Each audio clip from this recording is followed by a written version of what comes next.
ہمارا موضوع یہ ہے توحید سے شرک کی طرف۔ الحمدللہ ہم توحید پرست ہیں، اللہ تعالیٰ نے ہمیں وہی عقیدہ دیا جو رسول اللہ صلی اللہ علیہ وسلم کا تھا، صحابہ کا تھا، تابعین کا، سلف صالحین کا تھا، الحمدللہ۔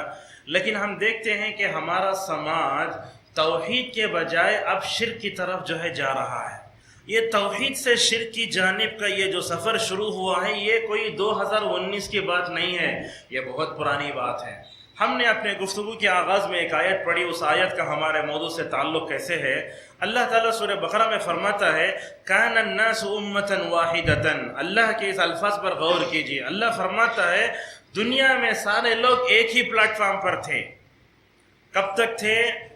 کان الناس امۃ واحدۃ، اللہ نے کہا ساری دنیا میں لوگ ایک ہی پلیٹ فارم پر تھے، ایک ہی مذہب کے ماننے والے تھے۔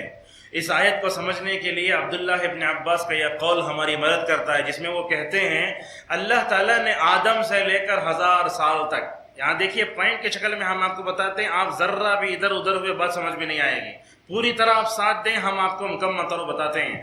حضرت عبداللہ ابن عباس رضی اللہ عنہ کہتے ہیں کہ آدم کے دنیا میں بھیجے جانے سے لے کر 100 صدیاں یعنی 1000 سال دنیا توحید پر باقی رہی۔ یہ ابن عباس کا قول جو ہے بخاری مسلم میں آپ کو ملے گا، تقریباً 100 سال تک، یعنی 100 سال نہیں 1000 سال، 100 صدیاں، 1000 سال تک دنیا توحید پہ قائم رہی۔ اس سے معلوم ہوا کائنات کا آغاز توحید پر ہوا تھا، توحید پر دنیا کے لوگ باقی رہے۔ لیکن جیسے ہی دنیا توحید کو چھوڑ کر شرک کی طرف جانے لگی، اللہ تعالیٰ نے نبیوں کا سلسلہ بھیجنا شروع کیا۔ لہٰذا حضرت نوح علیہ السلام دنیا کے سب سے پہلے وہ رسول ہیں جنہوں نے اپنی قوم کو شرک سے بچنے کی تاکید کی تھی۔ آدم نے کوئی جو ہے تبلیغ نہیں کی، حضرت نوح علیہ السلام دنیا کے پہلے وہ رسول ہیں۔ آدم دنیا کے سب سے پہلے نبی، حضرت نوح علیہ السلام دنیا کے سب سے پہلے رسول، اور نبی اور رسول میں فرق ہے۔ لہٰذا حضرت آدم علیہ السلام دنیا کے سب سے پہلے نبی تھے جو ہے دنیا توحید پر قائم رہی۔ لیکن 1000 سال کے بعد آپ دیکھتے ہیں کہ دنیا میں توحید کا آغاز جو ہے شرک کا آغاز ہو گیا۔ لہٰذا اگر ہم آپ سے پوچھیں دنیا میں سب سے پہلے شرک کا آغاز کہاں ہوا، تو وہ حضرت نوح علیہ السلام کی قوم۔ یہ شرک کی تاریخ آپ کو یاد رکھنا ہے۔ اگر ہم شرک کے موضوع پر کہیں بھی بولنے گئے، ہم کہہ سکتے ہیں کہ دنیا میں سب سے پہلے شرک کی بوجھ اگر بھی گئی، وہ کہاں؟ حضرت نوح علیہ السلام کے زمانے میں ہوئی۔ اس کے لیے دلیل کیا ہے؟ آپ جانتے ہیں اللہ کہتا ہے کان الناس امۃ واحدۃ فبعث اللہ، یہاں دیکھیں اللہ نے رسول بھیجا۔ اچھا ٹھیک ہے، لوگ ایک دین پر قائم تھے، دنیا میں توحید خالص تھی، شرک نہیں تھا، لیکن یہ کہاں معلوم ہوتا ہے کہ دنیا میں عقید توحید کا اختلاف شرک کی شکل میں آیا تو اللہ نے رسول بھیجے؟ اس کے لیے سورہ یونس کی وہ آیت ہے جس میں اللہ کہتا ہے کہا فاختلفوا، ان کے اندر اختلاف پیدا ہوا۔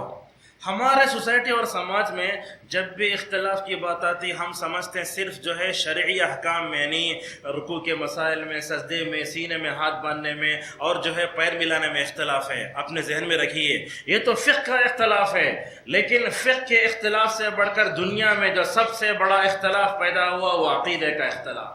اس عقیدے کے اختلاف نے دنیا میں امتوں کیا کر دیا؟ تہس نہس کر کے رکھ دیا۔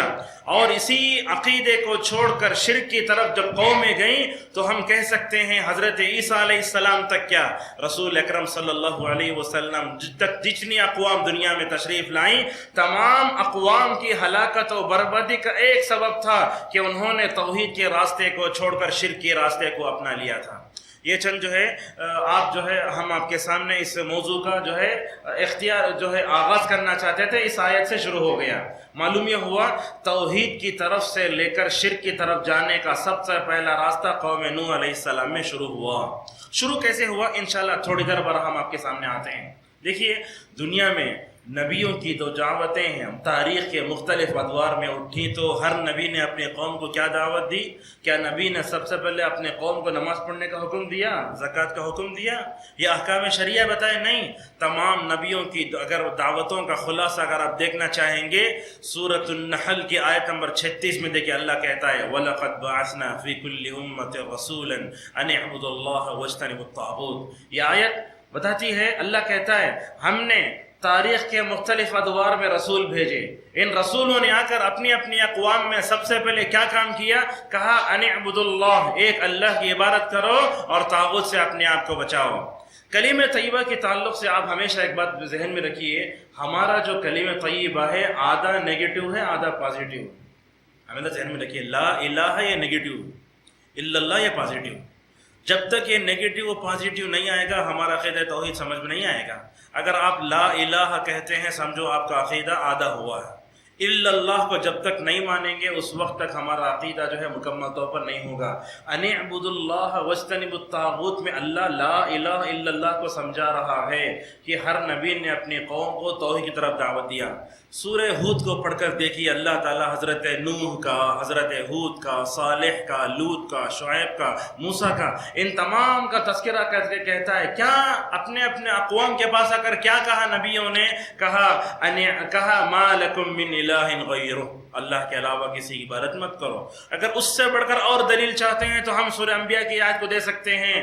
اللہ تعالیٰ نے ہر جو ہے تاریخ کے ادوار میں نبیوں کو بھیجا، انہوں نے اگر کیا دعوت دی؟ انہ لا الہ الا انا فاعبدون، ایک اللہ کی عبادت کرو. اور رسول اکرم صلی اللہ علیہ وسلم کی دعوت بھی یہی تھی. آپ دیکھیں اللہ کے نبی صلی اللہ علیہ وسلم کی نبوت کے بعد کی 23 سالہ زندگی، 13 سال آپ مکے میں رہے.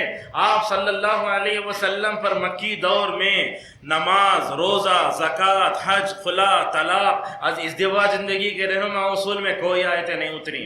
بار بار نبی کریم صلی اللہ علیہ وسلم کو مکی صورتوں میں توحید کا سبق پڑھایا گیا. توحید توحید توحید. اور پہلی وحی میں اتری تو ہم کہتے ہیں کہ پہلی وحی میں اللہ نے تعلیم کا ذکر کیا ہے. میں آگے بڑھ کر یہ کہتا ہوں کہ پہلے وحی میں جہاں تعلیم کا ذکر ہے وہ عقیدہ توحید کا بھی ذکر ہے. اللہ کہتا ہے اقرأ، یہاں تعلیم ہوا بسم ربک الذی خلق. کہا وہ تعلیم جو تم حاصل کر رہے ہو، جس کو حاصل کر کے تم کو اپنے رب کی معرفت حاصل ہو، یہی حقیقت میں تعلیم.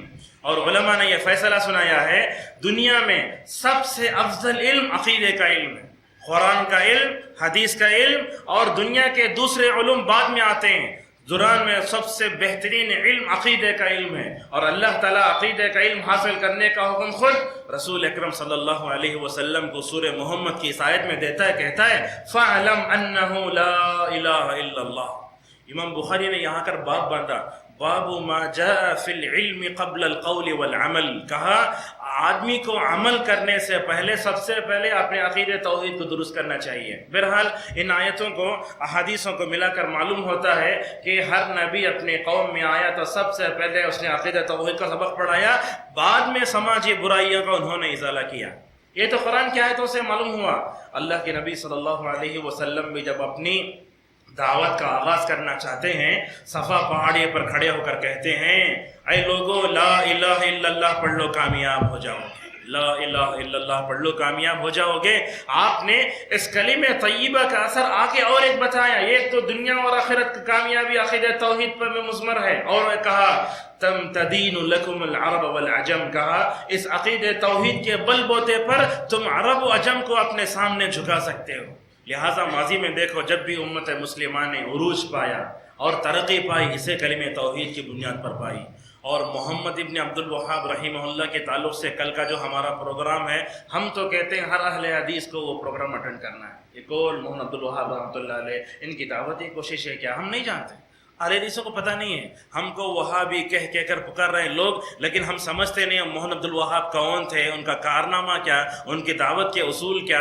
ایسے انہوں نے سلطنت عثمانیہ میں عرب کے جزیرۃ العرب کو شرک سے بھس دیا گیا تھا، کیسے اس کو شرک سے مٹا کر ایک دم اس آئینے کی طرح کر دیا جیسے رسول صلی اللہ علیہ وسلم نے جزیرۃ العرب کو شرک سے پاک کیا تھا.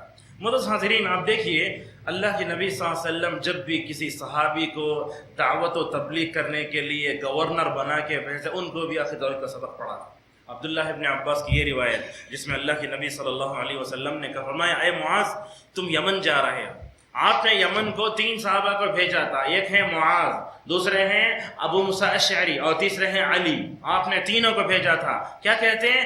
انک تأتی قوم من اہل الکتاب. کہا تم جہاں معاذ جا رہے ہو یمن کو وہاں اہل کتاب ہیں، یعنی توریت انجیل پڑھے ہوئے ہیں، وہاں شرک ہے. وہاں جا کر سب سے پہلے نماز روزہ زکوٰۃ حج کی تعلیم نہیں دینا. کہا فلیکن اول ما تدعوہم الی شہادت ان لا الہ الا اللہ. سب سے پہلے ان اہل کتاب کا بگڑے ہوئے عقیدے کو درست کرو.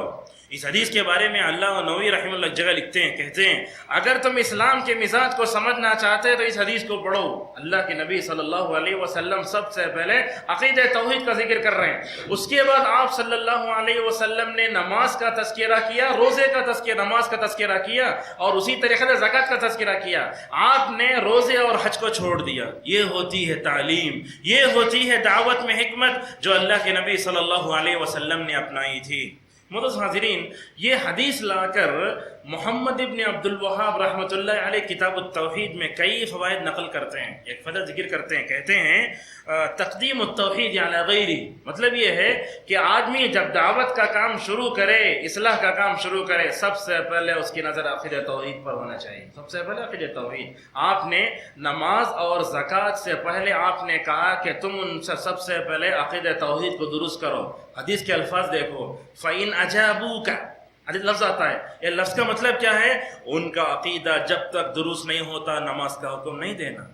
جب پکے نماز یہ بن گئے تو بعد میں زکوٰۃ کا حکم دو. لہٰذا معلوم ہوا جس معاشرے میں شرک، بدعت، خرافات اور آباء و اجداد کی اندھی تقلید ہے، اگر ہم ایسے سوسائٹی اور سماج اور معاشرے کی اصلاح کرنا چاہتے ہیں، اس معاشرے میں سب سے پہلے توحید کو، جڑوں کو مکمل طور پر پختہ کرنا ہوگا.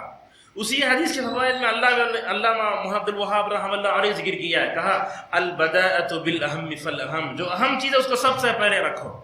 جیسے ہم آج مسلم تنظیموں و تحریکوں میں دیکھتے ہیں کوئی آدمی نماز کی طرف بلا رہا ہے، کوئی آدمی خدمت خلق کی طرف بلا رہا ہے، کوئی آدمی جو ہے پارٹیوں کی طرف بلا رہا ہے. سب چھوڑو. نبیوں کو دیکھو، ہر نبی دنیا میں تشریف لایا، کسی نبی نے اپنی ذات کی طرف دعوت نہیں دی، بلکہ ہر نبی امانت دار بلایا، اس عرش والے کی طرف بلایا جس عرش والے نے جو ہے بھیجا تھا ان رسولوں کو. معزز حاضرین، ہر نبی نے اپنی قوم کو توحید کا سبق پڑھایا، ساتھ میں شرک سے بھی روکا. آج ہم کیا کر رہے ہیں؟ ایک طرف تو توحید پرستوں پر تو محنت ہو رہی ہے، لیکن شرک سے روکے گا کون؟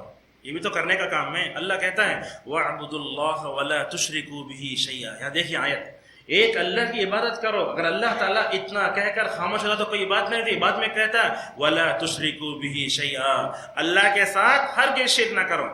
اگر ہم اس عقید توحید کو اور آسان انداز میں سمجھانا چاہتے ہیں، علامہ ابن القیم کی وہ بات دیکھو. کہتے ہیں علامہ ابن القیم رحمۃ اللہ علیہ، تمام نبیوں نے ایاک نعبد و ایاک نستعین کی طرف دعوت دی ہے.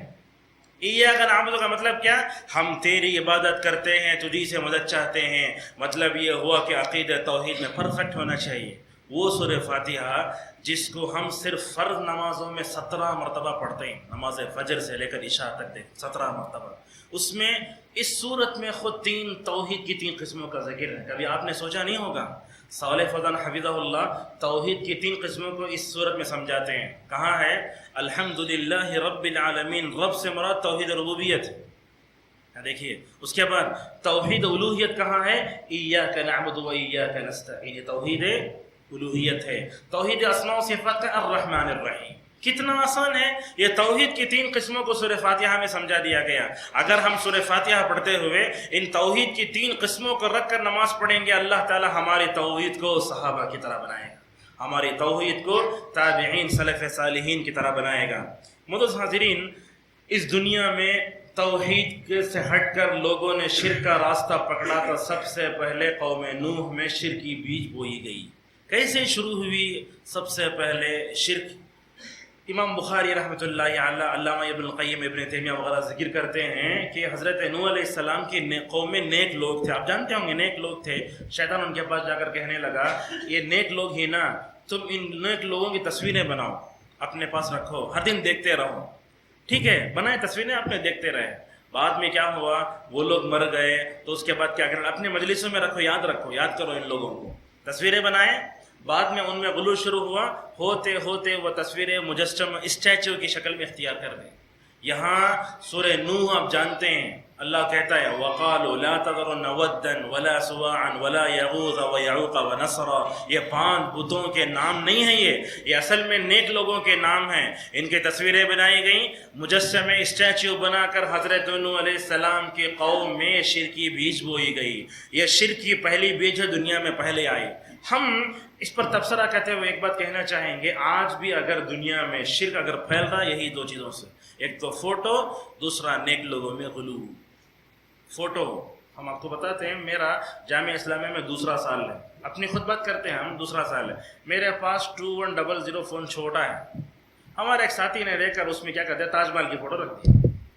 وہ ہم اپنے استاد کے پاس گئے تو ان کی نظر اس کے اوپر پڑ گئی، دیکھ کر کہنے لگے لا حول ولا قوت الا باللہ، تاج محل میں قبر ہے، اس قبر کی فوٹو اسکرین سیور پر رکھے نا آپ۔ دیکھو عرب لوگ کا عقیدہ کیسے ہے، ہم دہلی کا پورا گھوم کر آ جاتے ہیں، وہ بھی فلاں بھی مقبروں سب جاتے ہیں، لیکن ان کا عقیدہ ایسا ہے، شرک کے توحید، شرک کا راستہ اگر اپناتا ہے انسان سب سے پہلے فوٹو میں آتا ہے۔ یہ فوٹو کی وجہ سے اور نیک لوگوں میں غلو کی وجہ سے یہ شرک کا دروازہ امت میں کھلتا ہے۔ اور آپ دیکھیں ابراہیم علیہ السلام کا جو دین تھا وہ بھی دین خالص تھا، لیکن ابراہیم کے دین میں یہ 360 بتوں کو جس نے داخل کیا وہ عمرو ابن لوحی ہے۔ اللہ کے نبی صلی اللہ علیہ وسلم نے کہا میں نے جہنم میں دیکھا ہے جیسے اس نے دنیا میں چھڑی سے بتوں کو لا کر کعبۃ اللہ کے پاس ڈھکیلا، میں نے جو ہے دیکھا کہ اس کی انتڑیوں کو وہ خود کھینچ رہا ہے جہنم میں۔ لہذا معلوم ہوا ابراہیم علیہ السلام کے دین میں شرک کو داخل کرنے والا سب سے پہلا یہ بندہ تھا۔ معزز حاضرین، ہم آپ کو بتاتے ہیں وہ کعبۃ اللہ جس کو آج ہم دیکھ رہے ہیں، یہ آج کعبۃ اللہ ویسا ہی ہے جیسے رسول صلی اللہ علیہ وسلم کے زمانے میں 8ویں ہجری میں تھا۔ آپ صلی اللہ علیہ وسلم مکے میں 13 سال رہے، کبھی آپ نے کسی بت کو ہاتھ نہیں لگایا، کسی بت کو۔ آج مسلمان گنگا جمنا تہذیب کے نام پر جو پالش کرنے کا کام کرتے ہیں نوجوان، یہ بتوں کو کوئی لا کر دیتا ہے تو بت کو اپنے گود میں رکھ کر اسے پالش کرتے ہیں۔ کیا ہوگا ایسے مسلمانوں کا؟ ہمارے ذہنوں میں غیر اللہ کی محبت بیٹھی ہے۔ ہم جب چرچوں پر سے مندر پر سے گزرتے ہیں تو ہمیں اپنے ایمان کی ابھی اہمیت نہیں ہوتی۔ دیکھو حضرت ابراہیم علیہ السلام کو ڈر کیسا ہے توحید کے تعلق سے، وہ کہتے ہیں پروردگار تو مجھے میرے بچوں کو بتوں کی عبادت سے بچا لے۔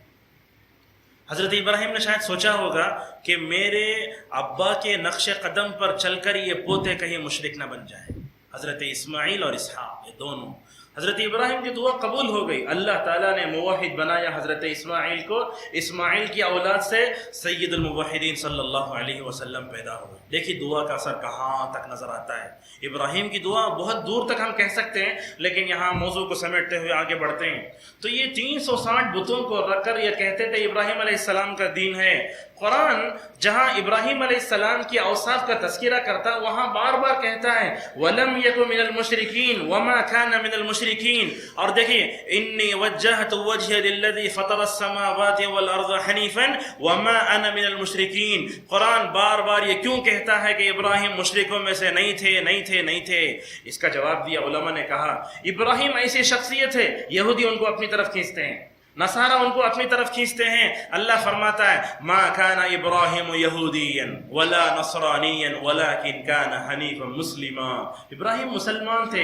حنیفن کا مطلب دنیا میں غیر اللہ کو چھوڑ کر ایک کی طرف مائل ہونے والے کو حنیفن کہا جاتا ہے۔ حضرت ابراہیم علیہ السلام سے عقیدہ توحید کا بڑا گہرا تعلق ہے، انشاءاللہ اسے موضوع پر کبھی ہم بات کرتے ہیں۔ تو وما كان من المشرکین ولم يكن من المشرکین وما انا من المشرکین کہہ کر قرآن یہ کہتا ہے حضرت ابراہیم نعوذ باللہ مشرک نہیں تھے، اور دین ابراہیمی 360 بتوں کے مجموعے کا نام نہیں تھا۔ جیسے ہر آسمانی مذہب نے دنیا کو توحید کا سبق پڑھایا، اسی طریقے سے حضرت ابراہیم نے بھی دنیا کو توحید کا سبق پڑھایا۔ معزز حاضرین، اس زمانے میں ہم یہ کہہ سکتے ہیں یہ جب تک دنیا باقی ہے شرک بھی باقی ہے۔ شرک یہ توحید پرستوں کے امتحان کا ایک سبب ہے۔ آپ صلی اللہ علیہ وسلم نے فرمایا تھا لا تقوم الساعة حتى تلحق قبائل من امتی بالمشرکین۔ آپ نے کہا میری قیامت اس وقت تک قائم نہیں ہوگی یہاں تک کہ میری امت کے لوگ مشرکین سے جا ملیں گے۔ آج یہی تو ہو رہا ہے۔ آپ کو کیا بتائیں، بنگلور کے بعد، حیدرآباد کے بعد بڑے بڑے سٹیوں میں جاؤ، مسلمان مرد عورتیں اگر ان کو بیماری آ جاتی ہے علاج کا شرعی طریقہ چھوڑ کر غیر شرعی طریقہ اپنا کر مندروں کی کیوں میں ہمیں نظر آتے ہیں کئی مسلمان بڑے بڑے مالدار بیکاروں میں آ کر اترتے ہیں. بتا سکتے ہیں بنگلور میں ہم نے دیکھا, یہاں تو ہم نے دیکھا نہیں. بہرحال آج مسلمان اپنی بیماریوں کا علاج کرنے کے لیے کہاں کا رخ کر رہے ہیں؟ مندروں کا رخ کر رہے ہیں, جا رہے ہیں. اگر یہ لوگ جو ہے درگاہوں کو جاتے تو بولتے یہ مسلمان مشرک ہے, لیکن اگر کوئی اپنا علاج کرانے کے لیے مندروں میں جاتے تو کیا حکم لگائیں گے آپ اس میں؟ کیا ان بھائیوں کو بہنوں کے ایمان کو جو ہے بچانا کیا ہماری ذمہ داری نہیں ہے؟ دیکھو آج مسلمان شرک کی طرف کیسے جا رہا ہے. اور وہ بات جو اللہ کے نبی نے بیان فرمائی, قیامت قائم نہیں ہوگی یہاں تک کہ لات و عزیٰ کی عبادت کی جائے گی. آپ لات و عزیٰ یہ وہ بت ہیں جو رسول صلی اللہ علیہ وسلم کے زمانے میں تھے. آپ یہ مت کہو کہ آج لات و عزیٰ کہاں ہیں, لیکن اللہ کے نبی صلی اللہ علیہ وسلم کی زبان سے جو بھی بات نکلتی حق ہوتی تھی. آپ نے کہا یہ قیامت قائم نہیں ہوگی, امت میں لات و عزیٰ کی عبادت کی جائے گی, وہ دور آنے والا ہے. اور اسی طریقے سے آپ نے فرمایا عرب میں شرک پیدا ہوگا. اللہ عرب میں جہاں محمد ابن عبد الوہاب رحمہ اللہ کی دعوتی کوششوں سے آج بھی پورا عرب توحید ایک دم آئینے کی طرح عرب دیکھیں. اور توحید کا تعلق امن سے بڑا گہرا ہے. جہاں توحید ہے وہاں پیس ہے, جہاں توحید نہیں ہے وہاں دنگا ہے, فساد ہے, خرافات ہیں, بدعت ہے, لڑائیاں سب ہیں. الحمدللہ جزیرۃ العرب خصوصاً سعودی عرب آپ دیکھیں گے امن و امان کے اعتبار سے آج بھی وہ دنیا کے لیے جو ہے مثال ہے. اور ہمارا جو کعبۃ اللہ ہے وہ بھی توحید کا مرکز بھی ہے, امن کا مرکز بھی ہے. یہ آیت پڑھو, الذی اطعمہم من جوع وآمنہم من خوف. کہا اس گھر کے رب کی عبادت کرو, اس گھر کے رب کی عبادت کرو جس نے تمہیں امن بخشا اور بھوک کی حالت میں کھانا کھلایا. معزز حاضرین, عرب میں شرک کیسے پیدا ہوگا؟ آپ صلی اللہ علیہ وسلم نے بت کا نام لے کر کہا وہ بت عرب میں آئے گا, عرب کی عورتیں اس کا طواف کریں گی. یہ پیشن گوئی آئی نا. دبئی کے حالات دیکھو, وہاں کی گورنمنٹ نے اپنے علاقے میں بت جو ہے مندر بننے کی اجازت دی. یہ بھی اس حدیث کا مصداق ہے. مسلم حکومتیں اپنے سرزمین میں اپنے خطے میں مندر بنانے کی اگر اجازت دے رہے ہیں, ہم تو سمجھتے ہیں کہ یہ بھی اسی حدیث کا مصداق ہے جو اللہ کے نبی صلی اللہ علیہ وسلم نے بیان فرمایا. بہرحال ایسے وقت میں توحید کی طرف چھوڑ کر بندے شرک کی طرف جا رہے ہیں. اگر میں مختصر سمیٹتے ہوئے کہوں تو غلط نہ ہوگا, آج زوال امت کا سب سے بڑا سبب یہ کہ آج امت شرک کے توحید کے راستے کو چھوڑ کر شرک کی طرف جا رہی ہے. پورے اسباب بعد میں, ہمارے اقتصادی حالت ویسی ہے, ہمارے اخلاق خراب ہیں, وہ سب بعد میں, لیکن دیکھو توحید ہے, عروج ہے. اللہ کہتا ہے وعد اللہ الذین آمنوا منکم لیستخلفنہم کما استخلف الذین من قبلہم. اس میں کہتا ہے یعبدوننی لا یشرکون بی شیئا. جب تک مسلمان میری عبادت کرتے رہے, میرے ساتھ شرک نہیں کرتے رہے, اللہ تعالیٰ دنیا میں ان کیا کرتا رہا؟ خلافت دیتا رہا. لیکن جب مسلمانوں کو خلافت ملی, یہ لوگ عیاشی میں پڑے, ساتھ میں توحید کے بجائے شرک کو رواج دینے لگے. غیر اسلامی تہذیب ان کے سروں پر جو ہے آ گئی. ہوا کیا؟ اس ملک پر ہم نے 8 سال تک حکومت کی, لیکن توحید کا صحیح تصور ہم اپنے لوگوں کو دے نہیں پائے. جتنے مسلمان سلاطین تھے, 1-2 کو چھوڑ کر اورنگزیب, محمد تغلق, یہ وہ لوگ ہیں جو علماء کی قدر کرتے تھے. اور محمد تغلق کے بارے میں آیا کہ یہ دور تھا علامہ ابن تیمیہ کے شاگردوں کے شاگرد اس وقت جو ہے دہلی آئے تھے. تو محمد تغلق اہل حدیث بادشاہ تھا, وہ غیور تھا, سلفی تھا. جب آیا تو ابن تیمیہ کے شاگردوں کے شاگرد آئے تو جو ہے دہلی کے پورے مسجدوں میں علماء کا بیان رکھا گیا, اور پورے علماء نے توحید کے بارے میں تقریر کی, تاریخی حقائق ہیں. تو یہ لحاظ یاد رکھو, جب تک خلافت ہمارے پاس رہی, حکومت رہی ہمارے پاس, توحید پر محنت کرتے تو آج ہمارا حال ایسا نہیں ہوتا. ہم نے کیا بنایا؟ بیویوں کے محبت میں تاج محل بنایا, کسی نے قطب مینار بنایا, پتہ نہیں مقبرے بنائے ان لوگوں نے. اگر توحید پر محنت کرتے تو کتنا اچھا ہوتا. سلطنت عثمانیہ, ترکی دور, یہ لوگ عرب پر حکومت کر رہے تھے, لیکن پورے عرب کو نعوذ باللہ شرک کی آماجگاہ بنا کے رکھ دیا تھا. مدینے کی پرانی تصویریں دیکھیں گے تو آپ کو معلوم ہوگا, یہ بقیع غرقد جو قبرستان ہے, اس قبرستان میں ہر ایک قبر پر اتنے گنبد. اہل علم لکھتے ہیں کہ بقیع غرقد قبرستان میں مردوں کو دفن کرنا مشکل ہو گیا تھا. ایسی ایسی خبریں، ہم تفصیل میں کیا جائیں، موضوع کو سمیٹتے ہوئے آتے ہیں. بہرحال یہ چیز آج بھی پیدا ہو رہی ہے. اس کے اسباب کیا ہیں؟ یہ دنیا میں توحید کی چھوڑ کر انسان شرک کی طرف جا رہا ہے. اس کا پہلا سبب بیان کرتے ہوئے لوگ کہتے ہیں نیک لوگوں کی شان میں غلو کرنا. آج دیکھو ایک عالم کا نام لکھا جاتا ہے، عالم کا نام لکھنے سے پہلے 6 لائن اس کے القاب پوسٹروں، یہ غلو ہے. ایک تو یہ ہے کہ بعض ایسے ہیں طبقات جو علماء کی بالکل قدر ہی نہیں کرتے. ایک طبقہ ایسے ہے اگر قدر کیا تو اٹھا کے نعوذ باللہ صحابہ سے اونچا کر دیا. بعض لوگ تو کہتے ہیں کہ ماسٹر بھی مول بھی ملے تو معاشرے میں انقلابات ہو. ایسے نعرے بھی ہم سنتے ہیں. یہ تمام سے ہٹ کر ہم یہ کہنا چاہتے ہیں علماء کی قیادت، صالح قیادت جب معاشرے کو ہوگی، یہ امت کیا کرے گی؟ ترقی کے راستوں پر جائے گی. اگر صحیح علماء اگر نہیں مل پائے، صالح قیادت نہیں ہوگی تو کوئی معاشرہ ترقی نہیں کر سکتا. اللہ غلو سے بار بار بچاتا، کہتا یا ایھا الذین آمنو، کہ اہل کتاب اپنے دین میں تم غلو نہ کرو. غلو کا مطلب کیا ہوتا ہے؟ ایک حدیث بتاتے ہیں، دیکھیے معمولی سی حدیث. غلو پر آپ نے کئی حدیثیں سنی ہوں گی، یہ نسائی کی روایت ہے. رسول اکرم صلی اللہ علیہ وسلم کنکری مار رہے ہیں جمرات کو، شیطان کو نہیں، جمرات کو کنکری مار رہے ہیں. کنکری مارنے کے لیے آپ نے ابن مسعود سے کہا کہ جاؤ تمہیں جا کر ذرا چھوٹے چھوٹے پتھر لاؤ. ابن مسعود رضی اللہ عنہ جا کے بڑے بڑے پتھر لائے مارنے کے واسطے. آپ صلی اللہ علیہ وسلم جب اپنے ہاتھوں میں لیا تو آپ نے کہا غلو سے بچو. شاید جمرات کو کنکری مارنا اس میں غلو نبی کو پسند نہیں ہے. یہ کیسے ہو سکتا ہے کہ ہم زندگی کے دوسرے شعبے میں غلو کریں؟ اللہ کے نبی نے چھوٹے بڑے بڑے کنکریوں کو پھینک کے اپنے ہاتھ میں چھوٹے کنکری رکھ کے بتائے ایسے لاؤ، دیکھو چھوٹے چھوٹے چنے کی طرح لاؤ، اس سے ماریں گے. تو اس موقع پر نبی کریم صلی اللہ علیہ وسلم نے فرمایا غلو ایسی چیز ہے جو گزشتہ قوموں کی ہلاکت کا ذریعہ ہے. آج دیکھو امت مسلمہ نصرانیوں کے طریقے پر چل غلو کا شکار ہو رہی ہے. غلو کیا کیا؟ نصرانیوں نے کہا عیسیٰ اللہ کے بیٹے ہیں. آج لوگ کہتے ہیں کہ محمد صلی اللہ علیہ وسلم عالم الغیب ہیں، اللہ کے نبی نور سے پیدا ہوئے. غلو نہیں ہے کیا؟ غلو ہے یہ. اور محبت کے نام پر ہمارے درمیان میں کیا کیا نہیں ہو رہا ہے. لہٰذا یہ ہمارے سوسائٹی میں، سماج میں، معاشرے میں ایک توحید کی چھوڑ کر شرک کی طرف جانے کا پہلا سبب نیک لوگوں میں غلو ہے. یہ نصرانیوں کا عقیدہ ہے. اب دیکھیے صراط الذین انعمت علیہم غیر المغضوب علیہم ولا الضالین کہہ کر آپ اللہ سے کیا کہتے ہیں؟ رب یہودیوں کے برے راستے سے مجھے بچا لے. اور ضالین کہہ کر بندہ کہتا ہے رب سے رب تو مجھے نصرانیوں کے راستے سے بچا لے. ہم نماز میں دعا تو کریں لیکن ان کی تہذیب اور ان کے عقیدے کو نہیں چھوڑیں. آج ہماری جو ہے بڑی بڑی بدقسمتی. ایک تو پہلا سبب ہے. دوسرا سبب یہ ہے ہمارے سوسائٹی اور سماج میں شرک عام ہونے کا. ہمارے پاس ایسا ہوتا ہے کہ ہم تعریف میں بہت زیادہ آگے بڑھا دیتے ہیں. مثلا کسی بھی شخصیت کو لائے تو چاہے وہ امیر ہو کوئی بھی ہو، زیادہ اس میں غلو نہیں کرنا چاہیے. عرب علماء کی ایک مثال دیتے ہیں آپ کو. صالح فوزان اتنے بڑے عالم دین، ایک جلسے میں ان کو لا کر بٹھایا گیا. بٹھا کر کے کرسی میں ویڈیو ریکارڈنگ ہو رہی ہے. بازو ایک عالم دین کھڑے ہو کر ان کا تعارف کرا رہا ہے. صالح فوزان نام ہے ان کا، کبار علماء میں شمار ہوتا ہے. وہ تعریفی کلمات ختم بھی نہیں ہوئے، شیخ نے یہاں درس شروع کر. پسند نہیں کرتے، غلو پسند نہیں کرتے. علماء کو بھی چاہیے کہ وہ تواضع و عاجزی ان کی ساری کے ساتھ رہیں. اگر کوئی تعریف کر دے تو کہیں ہمارے سامنے تعریف مت کرو. کیا کہنے لگے علامہ صالح فوزان حفظہ اللہ، میں تمہاری طرح ایک طالب علم، اتنے بڑے بڑے علماء ہونے کے باوجود کہتے ہیں میں تمہاری طرح طالب علم میں کوئی بڑا عالم نہیں ہوں. اور اسی طریقے سے اور ایک موقع آیا، علامہ بن باز رحمۃ اللہ علیہ کو بازو بٹھا کر کے ایک عالم دین کھڑے ہو کر لمبا تعارف کرنے لگے.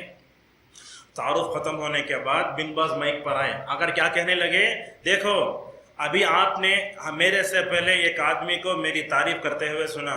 اگر تم نے سچ کہا تو ٹھیک ہے، اگر تم نے میرے بارے میں غلو کیا ہے تو قیامت کے دن اللہ کے سامنے جواب دینے کے لیے تیار ہو جاؤ. یہ ہمارے سلف صالحین ہے. تو یہ معلوم ہوا نیک لوگوں میں غلو کرنا، ان کی تعریف کو چڑھانا بڑھانا.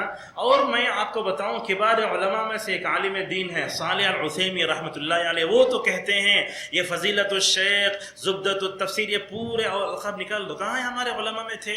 علامہ البانی رحمۃ اللہ علیہ، بن باز، وہاں پسند ہی نہیں کرتے علماء القاب. بولتے ہیں میں ایک عالم دین ہوں، اللہ تعالیٰ نے دین کی کوئی موٹی سمجھ دی میں لوگوں کے سامنے پیش کر رہا ہوں. لہٰذا وہ تکلفات کو پسند ہی نہیں کرتے. لہٰذا آپ علماء کی قدر کرو لیکن ان کی شان میں غلو مت کرو. اسی طریقے سے شرک کی طرف جانے کے اسباب میں ایک سبب قبروں پر مسجدیں بنانا.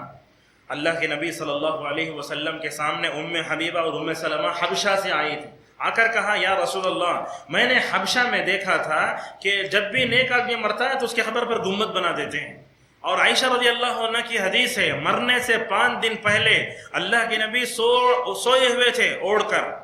جیسے ہم اگر فون آ جائے یا کوئی پریشان تو کیسے ہڑبڑا کے اٹھتے ہیں, اللہ کے نبی صلی اللہ علیہ وسلم اچانک اپنے چہرے سے جو ہے چادر کو ہٹاتے ہیں اور کہتے ہیں اللہ تعالیٰ لعنت کرے یہود و نصارہ پر جنہوں نے اپنے انبیاء کی قبروں پر گنبد اور سجدہ گاہ بنا لیا تھا. عائشہ رضی اللہ عنہا نے اس پر تبصرہ کرتے ہوئے کہا 5 دن پہلے یہ اللہ کے نبی یہود و نصارہ پر لعنت کر کے یہ بتاتے ہیں اے میرے امت کے لوگوں تم میری قبر کے ساتھ وہ کام نہ کرو جو ہے یہود و نصارہ نے کیا ہے. یحذر ما صنعوا کے الفاظ آتے ہیں. آج کیا کیا؟ نبی جہاں مرتا ہے وہیں اس کو دفن کرنا ہے. نبی کا انتقال حضرت عائشہ رضی اللہ عنہ کے کمرے میں وہیں دفن کیا گیا. مسجد کی توسیع ادھر ہو رہی تھی, سب خاموش تھے, لیکن مسجد کی توسیع اس جانب سمجھی یہ قبر ہے, ادھر توسیع ہونے لگی تو وہ بیچ میں آ گئی. آج تو خبر پرست کہتے ہیں رسول صلی اللہ علیہ وسلم کی قبر مسجد میں ہو سکتی ہے تو ہم اپنے مسجدوں میں قبر کیوں نہیں بنا سکتے؟ یہ وجہ یاد رکھیے اللہ کی نبی کی قبر اللہ کی مسجد میں نہیں, اللہ کے نبی صلی اللہ علیہ وسلم کی مسجد کا حصہ نہیں ہے. ملک عبدالعزیز رحمہ اللہ بڑے بہترین سلفی غیور بادشاہ, ان سے کہا گیا یہ اللہ کے نبی کی قبر پہ جو گنبد بنا کیوں توڑتے نہیں؟ توڑنا چاہیے نا. تو کہنے لگے اگر میں توڑوں فساد زیادہ ہوگا, خون خرابہ زیادہ ہوگا, مجھے مسلمانوں کی عزت اور ان کی خون مجھے بہت بڑا پسند ہے. لیکن ان کے یہ الفاظ آب زر سے لکھنے کے قابل ہیں. کہنے لگے اگر یہ گنبد گرتا ہے تو ہم دوبارہ نہیں بنائیں گے.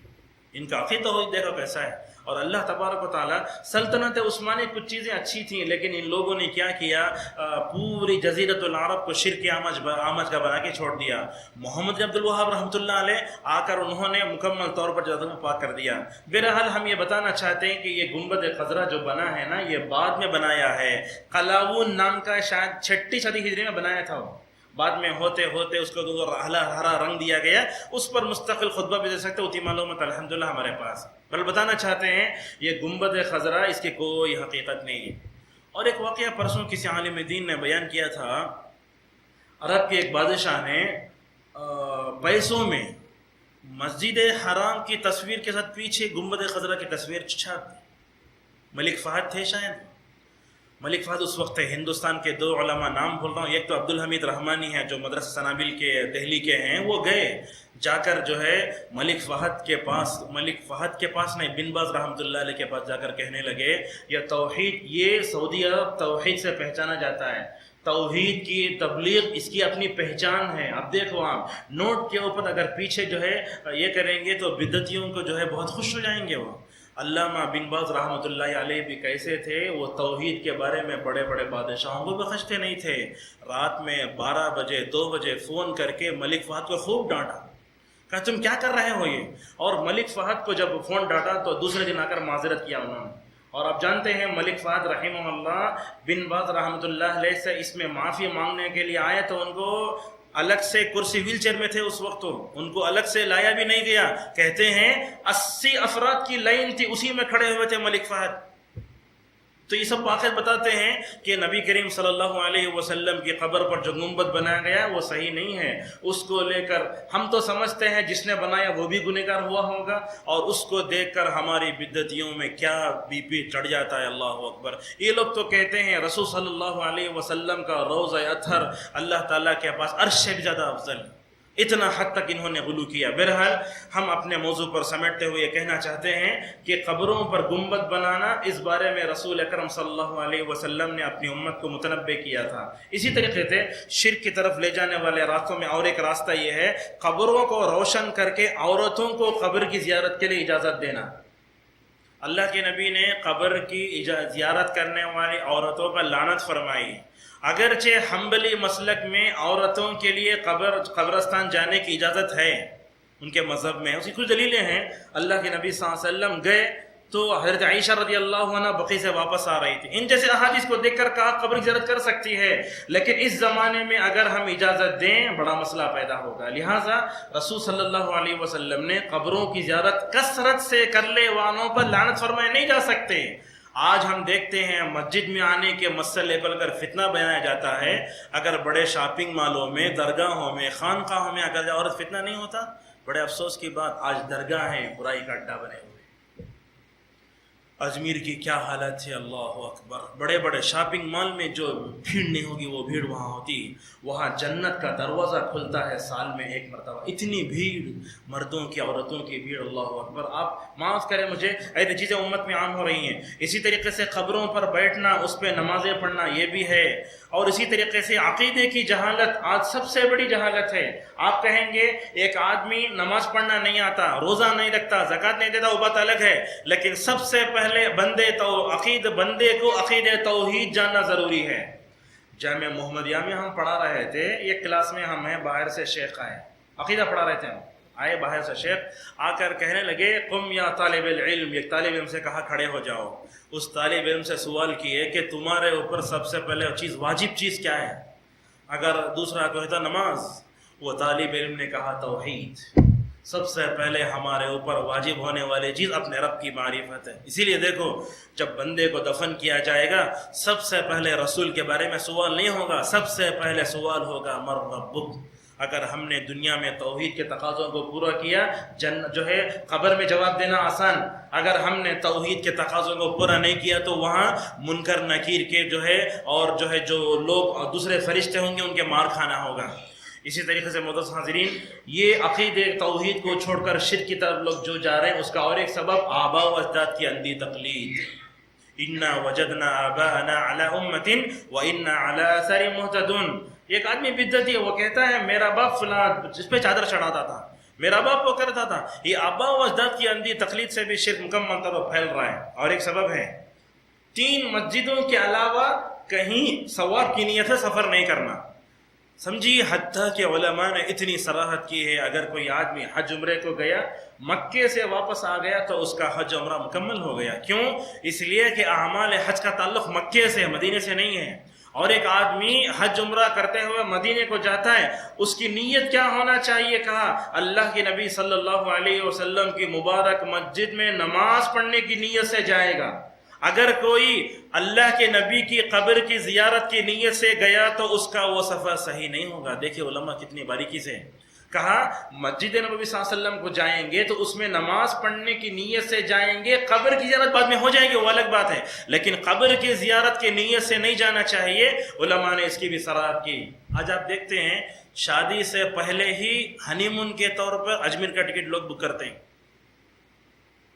جاتے ہیں ادھر ادھر۔ اور نعوذ باللہ آج سب سے بڑی خراب بات تو یہ ہے کہ حج عمرہ کرانے والے مکے مدینے تک، اگر مسجد اقصیٰ تک بھی سمجھیے اجازت دے سکتے، کوئی بات نہیں، لیکن آج ٹور ٹریول چلانے والے بولتے انشاءاللہ عید میلاد النبی مدینے میں، یہ جھانسا دے کر بلا لگ جاتا ہے، یا نہیں تو ابو حنیفہ کی خبر، حسن کی خبر، حسین کی خبر، یہ پورا ساتھ میں۔ نعوذ باللہ، توحید، حج اور عمرہ انسان کو موحد بناتا ہے۔ ساتھ میں اگر آپ نے ان تمام چیزوں کو جوڑ لیا، آپ کو توحید کا سبق کیسے حاصل ہوگا؟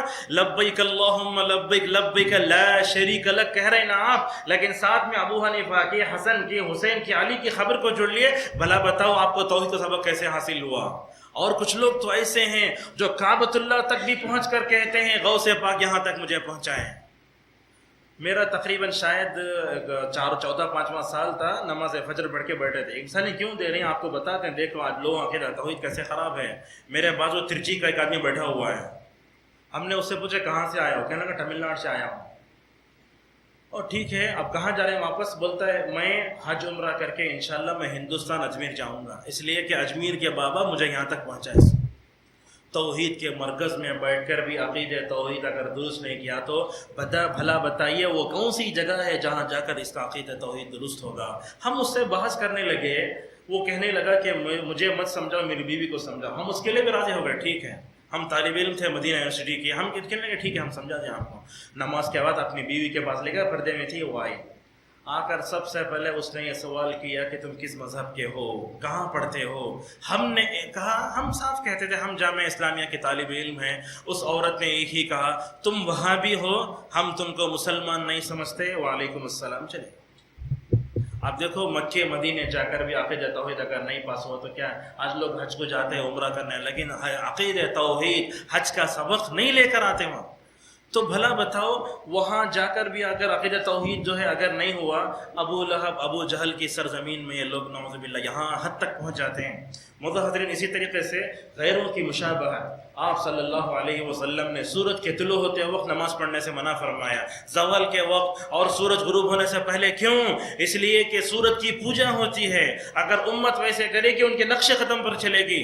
آپ صلی اللہ علیہ وسلم نے فرمایا تھا میری امت گزرے ہوئے قوموں کے راستے پر چلے گی. صحابہ نے پوچھا یا رسول اللہ وہ یہود و نصارہ تو نہیں؟ آپ نے کہا ان کے علاوہ کون ہو سکتا ہے؟ یہاں دیکھیے غیروں کی مشابہت بہت ہو رہی ہے، اور خصوصاً اس ملک ہندوستان میں ہمیں اپنے عقائد کی اصلاح پر بہت توجہ دینا ہوگا. مثلاً مکمل ہو جانے دیجیے بعد میں. ایک چیز ہے، ایک ہندوستان میں ہم رہتے ہیں، غیر مسلموں کا تہوار ہے، اس موقع پر ان کو مبارکبادی دینا یا ان کی طرف سے آنے والی میٹھی چیزیں کھانا یہ سب ناجائز ہیں. لہٰذا ہم دیکھتے ہیں سیاست میں رہنے والے مسلمان سب دیتے ہیں، بولتے ہیں happy Christmas, happy Pongal, happy سب. یہ سب عقیدہ توحید کی غلطیاں ہیں، لہٰذا اس پر مکمل طور پر توجہ دینے کی ضرورت ہے. اسی طریقے سے عقیدے کی بگاڑ آنے کا، توحید کا راستہ چھوڑ کر شرک کی طرف جانے والے اس کا ایک سبب جو ہے فوٹو بھی ہے. فوٹو کی وجہ سے بھی یہ چیز ہوتی ہے. آج آپ دیکھیں گے غیر مسلموں کو دیکھا ہوگا بس میں ماں باپ کی تصویر لگایا ہے، قصاب کی دکان میں دیکھو فلاں بابا کی تصویر لگایا. یہ تصویر کی وجہ سے بہت زیادہ ہمارے سوسائٹی اور سماج میں شرک پیدا ہوتا ہے. اس فوٹو کو مکمل طور پر اللہ کے نبی صلی اللہ علیہ وسلم نے دیکھا، عائشہ نے پردے لگائے تھے. آپ نے کہا پردے ہٹاؤ، یہ نماز میں نماز سے غافل کر رہے ہیں، مجھے اللہ کے ذکر سے غافل کر رہے ہیں. آج ان تصویروں کو اپنا کر امت مسلمہ توحید سے غافل ہو رہی ہیں. لہٰذا یہ تغرے، یہ تصویریں، یہ تمام چیزیں، حتیٰ کہ علماء نے اتنا بھی کہا اپنے گھروں میں قرآن کے آیت کے تغرے بھی مت لگاؤ. کیوں؟ آپ لگائیں گے بچہ بال مارے گا، نیچے گر کے توہین ہو گئی. لا الہ الا اللہ یہ عمل کرنے کے لیے آیا ہے، تغرے بنانے کے لیے نہیں. یہ سب باتیں دیکھیے توحید کی شرک کی طرف لے جاتی چیزیں. اور ہم نے کتنے مسلمانوں کو دیکھا مسجد کا حق انہوں نے اتنا سمجھا، جیسے مسجد سے گزر رہے ہیں بولتے ہیں ہاں سکون مل گیا ہمیں. اور کتنے لوگوں کو ہم نے دیکھا لا الہ الا اللہ گھر کے اوپر لکھا ہوا ہے، یہ گاڑی اسٹارٹ کرتا ہے اس کی طرف دیکھتا ہے برکت. تو یہ تغرے، یہ سب چیزیں نہیں لگانا چاہیے، یہ سب شرک کی طرف لے جاتی چیزیں.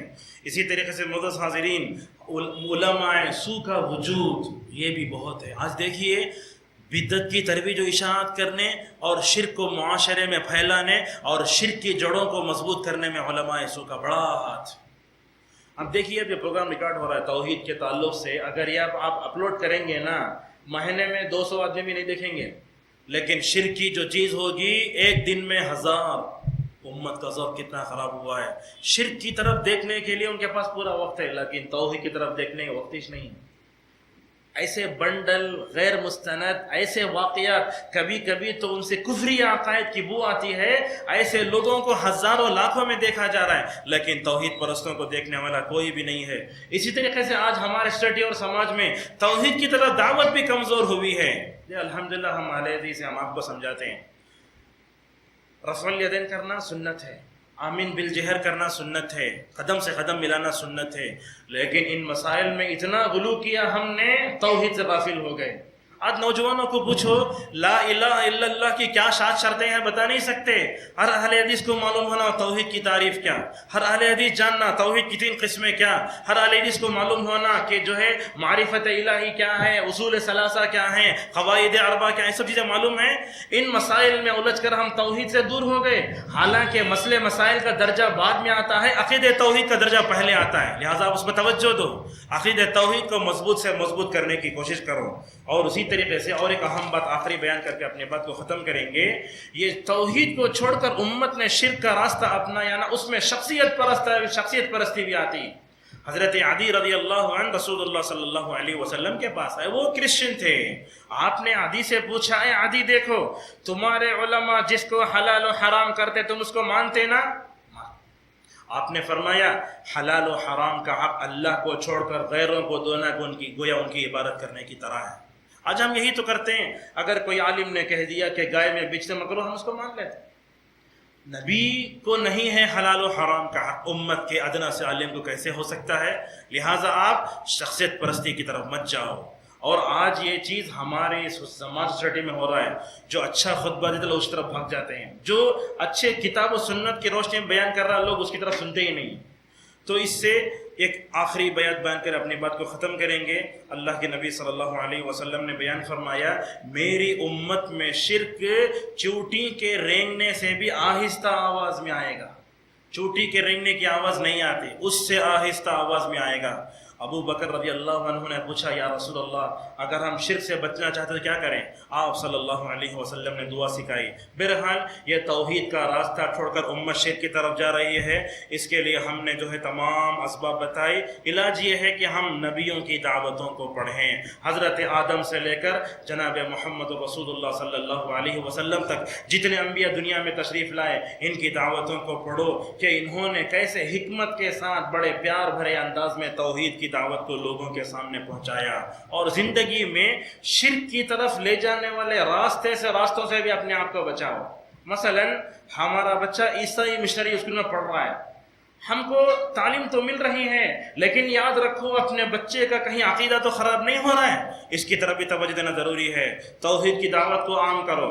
دنیا میں توحید کی طرف دعوت دینے والے جتنے مجددین آئے، عمر ابن عبدالعزیز سے لے کر علامہ البانی رحمۃ اللہ علیہ تک، ان کی دعوت توحید کو پڑھو، اور علماء سو سے بچ کر رہو، تصویر سے غلو سے بچ کر رہو، عقیدے کی تربیت کرو، اپنے عقیدے کی تربیت کرو، اور بچوں میں بھی عقیدے کی تربیت مکمل طور پر کرو۔